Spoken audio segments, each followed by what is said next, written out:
Pemenuhan kebutuhan dalam hubungan manusia di lingkungan budaya adalah proses memenuhi kebutuhan hidup, melingkupi kebutuhan pangan, sosial, ataupun kebutuhan lainnya, melalui interaksi yang diatur oleh nilai norma dan juga adat budaya setempat. Yang mana artinya manusia tidak memenuhi kebutuhan secara individu, melainkan mengikuti kebutuhan di dalam masyarakat sesuai dengan peraturan adat, norma masyarakat, dan kebiasaan-kebiasaan yang dilakukan oleh suatu masyarakat tersebut.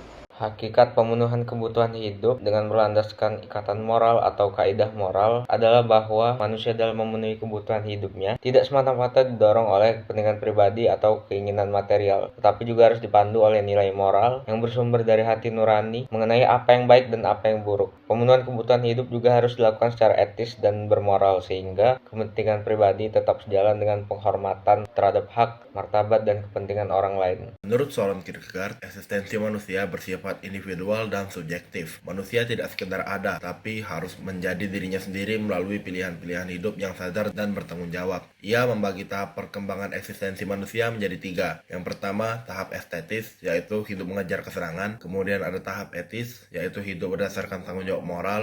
Dan juga tahap religius, yang merupakan penyerahan diri secara personal kepada Tuhan. Bagi Kierkegaard, penyempurnaan hidup terjadi ketika manusia berani mengambil keputusan secara autentik dan bertanggung jawab di hadapan Tuhan. Eksistensi sejati bukan ditentukan oleh masyarakat, tetapi oleh komitmen pribadi terhadap nilai dan iman. Baik, di sini saya akan menjawab pertanyaan nomor 4, yakni bagaimana caranya manusia mencapai tujuan hidup secara sempurna dalam hakikat manusia sebagai makhluk budaya. Jadi pertama-tama kita perlu ketahui dulu bahwa tujuan hidup secara sempurna ini bisa dikatakan tercapai jika manusia satu dengan manusia yang lainnya dalam satu lingkungan budaya itu dapat memenuhi kebutuhan dan dapat memberikan manfaat satu sama lain. Jadi jika manfaat tersebut dirasakan oleh manusia yang lain, maka tujuan hidup secara sempurna akan tercapai.